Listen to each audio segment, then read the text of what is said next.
Avul Pakir Jainulabdin Abdul Kalam was born on October 15, 1931, in the small island town of Rameswaram, in what is now Tamil Nadu. His beginnings were modest, a stark contrast to the towering heights he would later reach. His father, Jainulabdin, was a boat owner and the imam of the local mosque. His mother, Ashiama, was a homemaker.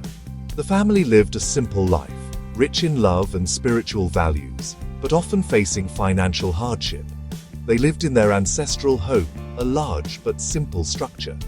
Young Kalam grew up in a multi-religious environment where Hindu and Muslim families lived in harmony, a value he would cherish and promote throughout his life. From a very young age, Kalam had to contribute to the family's income. To supplement their meager earnings, he took up the job of distributing newspapers after school.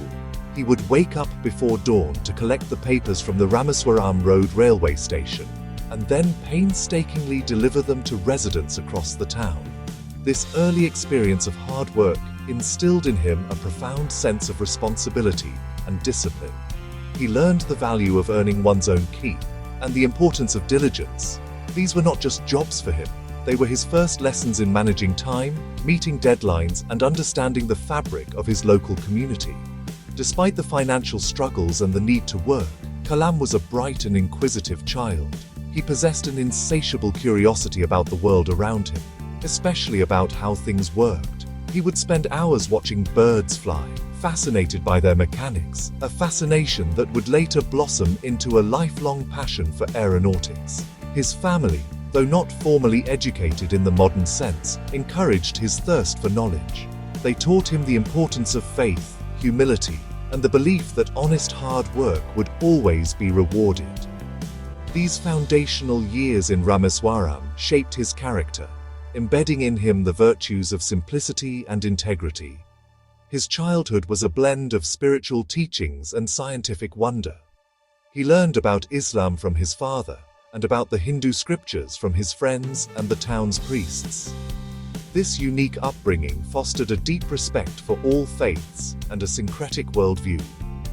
He saw science and spirituality not as opposing forces, but as two sides of the same coin, both seeking to understand the mysteries of the universe.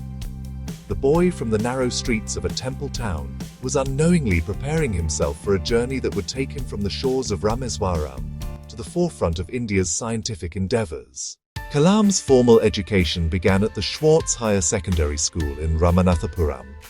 He was an average student in his early years, but he was always described as hardworking and possessing a strong desire to learn mathematics, physics. What set him apart was his deep and persistent curiosity.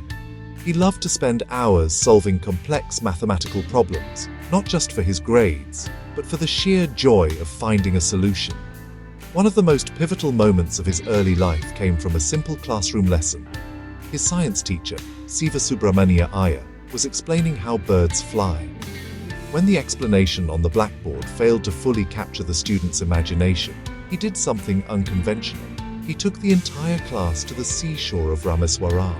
As the waves crashed gently on the sand, he showed them the seabirds soaring and gliding. Marketing illustration. A teacher showing a group of young students birds flying over the sea. He explained the principle of lift. He explained the principle of drag. He explained the principle of thrust. This practical, real-world lesson had a profound impact on young Kalam. It was the moment the seeds of aeronautical engineering were firmly planted in his mind. He decided that his future lay in the field of flight. He began reading every book he could find on aviation and engineering, often borrowing from older students or the local library. His teacher, Siva Subramania Iyer, played a crucial role in nurturing this newfound passion. Seeing the spark in Kalam's eyes, he became a mentor, encouraging his questions and guiding his studies. He would often spend extra time with Kalam, discussing complex scientific concepts and lending him advanced books. Iyer's mentorship went beyond academics. He taught Kalam that to achieve his dreams, he needed a clear vision, work relentlessly towards it, and have faith in his abilities. After completing his schooling in Ramanathapuram, Kalam's journey for higher education took him to St. Joseph's College in Tiruchirappalli. The transition to a larger city and a more demanding academic environment was not easy. He was away from his family for the first time, and the financial strain was significant. His sister, Zohara, mortgaged her gold bangles and chain to secure his admission fee, a sacrifice he would remember with deep gratitude throughout his life. This act of love and faith from his family strengthened his resolve to succeed. At St. Joseph's College, Kalam enrolled in the physics program. It was here that his academic abilities began to truly shine.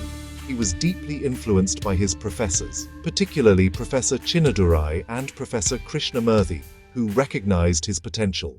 Kalam thrived in this environment, immersing himself in his studies and developing a strong foundation in the principles of physics, which would be essential for his future engineering pursuits. He graduated with a Bachelor of Science degree in physics in 1954. However, Kalam soon realized that a degree in physics, while fascinating, was not the direct path to his dream of designing and building aircraft. His heart was set on aeronautical engineering. The most prestigious institution for this specialization was the Madras Institute of Technology. The financial challenge once again seemed insurmountable.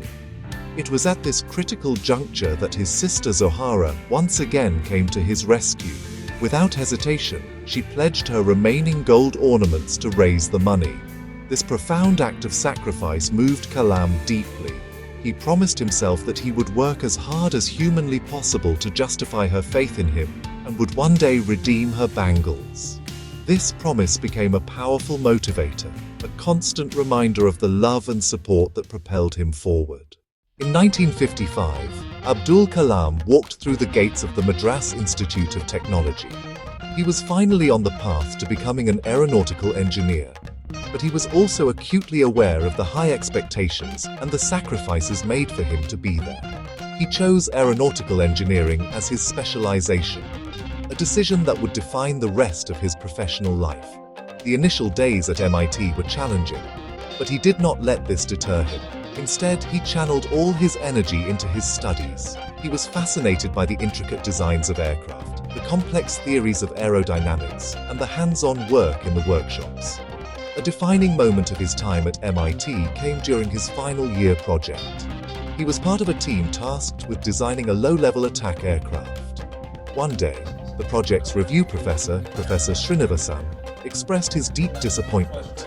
He gave Kalam an ultimatum: complete the design in just 3 days, or his scholarship would be revoked. This was a devastating blow. The deadline seemed impossible. But then, his characteristic resilience took over. He decided he would not give up. He skipped his meals, took only short breaks, and worked almost continuously for the next 3 days and nights. On the final day, exhausted but triumphant, he presented the completed design to Professor Srinivasan. The professor was astounded. I was putting you under stress and asking you to meet an impossible deadline. I knew you had it in you to perform. Upon graduating from the Madras Institute of Technology in 1958, Kalam was filled with a singular, powerful dream: to become a fighter pilot in the Indian Air Force. He traveled to Dehradun for the Air Force Selection Board interview. The selection process was rigorous. Kalam put forth his best effort, drawing on his deep knowledge of aeronautics and his genuine passion for flying. After the intense selection process, the results were announced. There were only 8 positions available for fighter pilots, and Kalam was ranked 9th. He was heartbroken. The dream he had nurtured since he was a young boy had slipped through his fingers by the narrowest of margins. He was devastated and felt completely lost, eventually finding himself in the holy town of Rishikesh on the banks of the river Ganga. Seeking solace and answers, he went to the ashram of Swami Sivananda. He explained his situation, his shattered dream, and his profound disappointment. Accept your destiny and go ahead with your life. You are not destined to become an Air Force pilot. What you are destined to become is not revealed now, but it is predetermined. These words had a calming and transformative effect on Kalam. He felt a sense of peace and acceptance. He realized that this apparent failure was not an end, but a redirection. His destiny was not in flying the machines, but perhaps in creating them. With renewed perspective, Abdul Kalam accepted the other job offer he had received. He joined the Directorate of Technical Development and Production as a senior scientific assistant in 1958. His first real taste of design and development came when he was tasked to design a hovercraft. He dove into the novel project with characteristic enthusiasm. The hovercraft, named Nandi, was a tiny single-seater that could glide a foot above ground. Defense Minister V.K. Krishna Menon visited and rode it himself. Professor M.G.K. Menon noticed him. In 1962, the Indian National Committee for Space Research was being formed under Dr. Vikram Sarabhai. Professor Menon recommended Kalam to the nascent space program. Dr. Sarabhai interviewed and invited him to join. In 1963, Kalam was sent to the United States for 6 months of training at NASA's Langley Research Center. He also trained at the Goddard Space Flight Center. When he returned to India, he was a trained space scientist, armed with new knowledge and vision. He had found his true calling, not as a pilot, but as a rocket engineer aiming for the stars. Upon his return from NASA in 1964, Abdul Kalam was posted to a small fishing village on the coast of Kerala called Thumba. The Thumba Equatorial Rocket Launching Station was in its most primitive stage. The first office was a local church. The bishop's house served as a workshop. The cattle shed became the laboratory. They transported rocket parts on bicycles. They transported rocket parts on bullock carts. Despite these challenges, the atmosphere was electric with excitement and purpose. Kalam, as one of the lead rocket engineers, was at the heart of this activity. He worked tirelessly, often late into the night. The team's first major task was to assemble and launch Nike Apache-sounding rockets. Kalam's training at NASA proved crucial. On November 21, 1963, just before his NASA training, India had successfully launched its first rocket from Thumba. These years in Thumba were incredibly formative for Kalam. He learned about leadership and team management under the mentorship of Dr. Sarabhai. The simple, hard-working life in Thumba forged his character and solidified his commitment to using science and technology for national development. By the late 1960s, the Indian space program was ready for its next giant leap. Dr. Sarabhai envisioned developing India's own satellite launch vehicle. In 1969, recognizing his talent, Dr. Sarabhai entrusted Abdul Kalam as project director for SLV-3. The task was daunting. Kalam had to lead a massive team of engineers. He had to manage the design of the rocket's 4 stages. He was not a director who sat in an office giving orders. He was on the shop floor, working alongside his team. Tragedy struck in 1971 with the sudden death of Dr. Vikram Sarabhai. Professor Satish Dhawan, the new ISRO chairman, stepped in and provided strong leadership. For nearly a decade, thousands of scientists and engineers toiled, facing countless technical hurdles and setbacks. The day of the first experimental flight of the SLV-3 arrived on August 10, 1979. Just over 300 seconds into the flight, something went terribly wrong. It plunged into the Bay of Bengal. In the control room, there was a stunned silence. As the project director, the weight of the failure fell squarely on Kalam's shoulders. At that critical moment, the chairman of ISRO, Professor Satish Dhawan, stepped in. At the press conference, Professor Dhawan took full responsibility for the failure. Inspired by Professor Dhawan's support, Kalam and his team went back to work with renewed determination. They discovered that a faulty valve in the second stage control system had caused the failure. After a year of intense, focused work, the SLV-3 was ready for its second attempt. The rocket lifted off from the Sriharikota launch pad, soaring into the clear morning sky. Finally, minutes after liftoff, the announcement came: the Rohini RS-1 satellite had been successfully placed into its orbit. The control room erupted in a joyous roar. When the mission was declared a success, Professor Satish Dhawan turned to Kalam and said, "Kalam, you go and handle the press conference today." The achievement transformed Kalam from a dedicated but relatively unknown scientist into a national hero. In 1982, Kalam was asked to move from the Department of Space to the DRDO and take over its fledgling missile program. He accepted the offer. He proposed a bold new initiative, the Integrated Guided Missile Development Program, the IGMDP. It proposed simultaneous development of 5 missile systems: Prithvi, Agni, Akash, Trishul, Nag. Kalam presented his proposal to the government in 1983. The government, led by Prime Minister Indira Gandhi, saw the merit in his vision. They gave their full backing to the IGMDP. He brought together DRDO laboratories, public sector enterprises, and private industrial partners. The rocket man from ISRO was now on his way to becoming India's, missile man. Among the 5 pillars of the Integrated Guided Missile Development Program, the Agni missile held a special, strategic significance. The development of Agni was a monumental challenge. The project faced immense international pressure and technology denial regimes. They were not just launching a missile, but the dreams of 1 billion people. The Agni missile roared to life, a magnificent column of fire, and soared into the sky. It followed its program trajectory perfectly. The test was a resounding success. Strength respects strength. The first successful test flight of Prithvi took place on February 25, 1988. The successful development of Nag, along with Prithvi, Agni, Akash, Trishul, completed the ambitious vision of the IGMDP. Under Abdul Kalam's extraordinary leadership, a program that many had deemed too ambitious had delivered a comprehensive suite of missile systems. He was appointed as the Chief Scientific Advisor to the Prime Minister and the Secretary of the Defense Research and Development Organization in 1992. It was during this period that the discussions around conducting further nuclear tests gained new momentum. Kalam, along with Dr. R. Chidambaram, was given the immense responsibility of leading the preparations for these tests. The entire operation had to be conducted in absolute secrecy to avoid detection by foreign intelligence agencies and their satellites.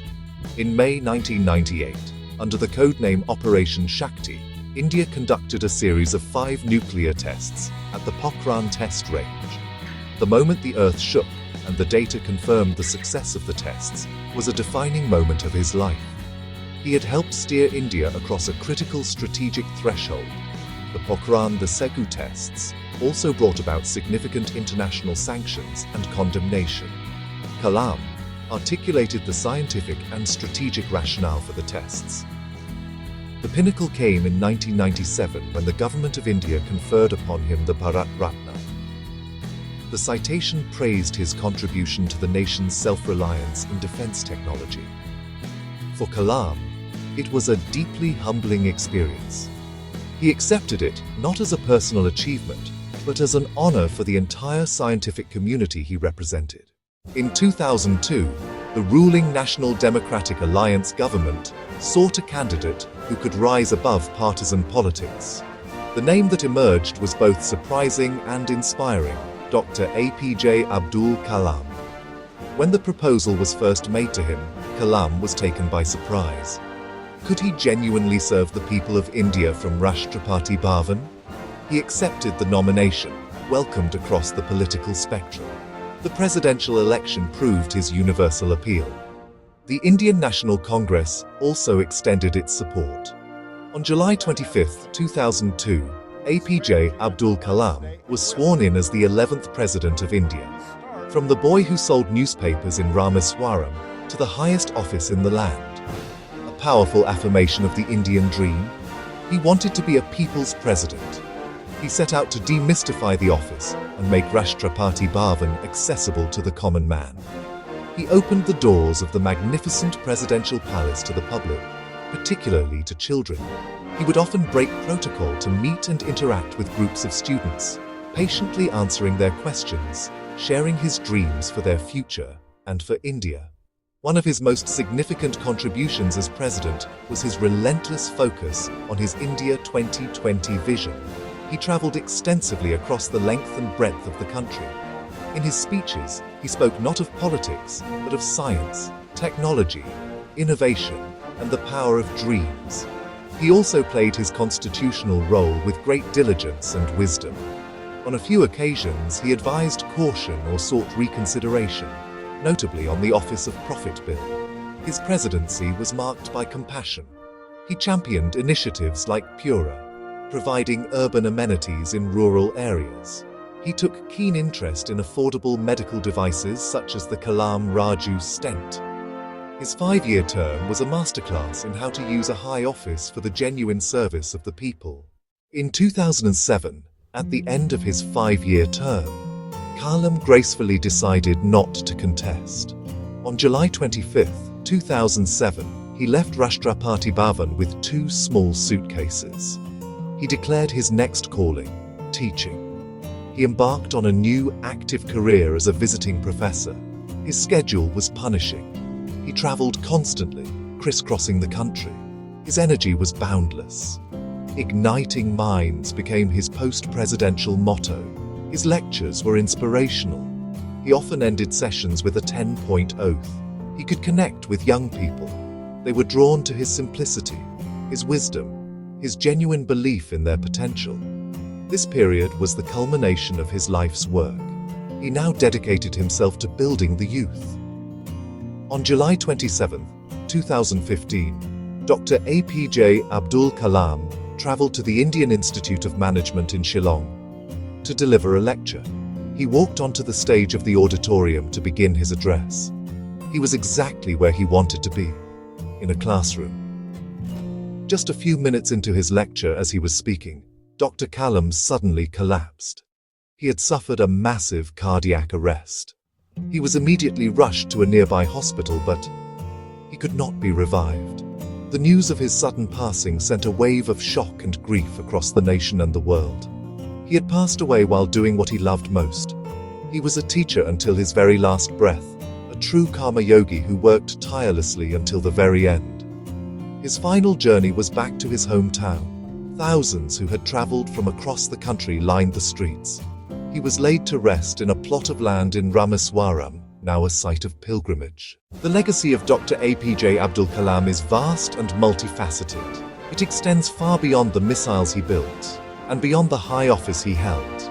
He embodied the best of India, a synthesis of ancient wisdom and modern scientific thought. His life story is proof that circumstances of birth do not define destiny. A trajectory of greatness can be launched from even the most modest of paths. His contribution to India's strategic self-reliance is monumental. He built institutions, and he mentored leaders who continue his work forward. As the people's president, he redefined the role. He demystified the presidency and connected it to the aspirations of the common citizen. Ultimately, Abdul Kalam's greatest legacy is that of a teacher. He never stopped learning, and he never stopped teaching. While Abdul Kalam was quintessentially Indian, the message of his life extends far beyond national borders. The guidance on using his images requires a careful approach. Public domain images, President's Secretariat, DRDO. For other photographs, archives and news agencies require proper licensing. This servant leader approach provides an invaluable template for leaders in corporate boardrooms, technology startups, and political offices around the world. Furthermore, his constant emphasis on the synergy between science and spirituality offers a vital perspective in a world often torn between the two. Wings of Fire is more than an autobiography. It is a manual for dreamers. It says it's acceptable to fail.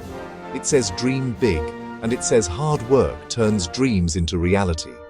The boy who watched birds on the coast of Ramaswaram and dreamed of flight ultimately taught an entire nation how to soar on the wings of its own potential. His life remains an eternal flame, lighting the path for generations to come.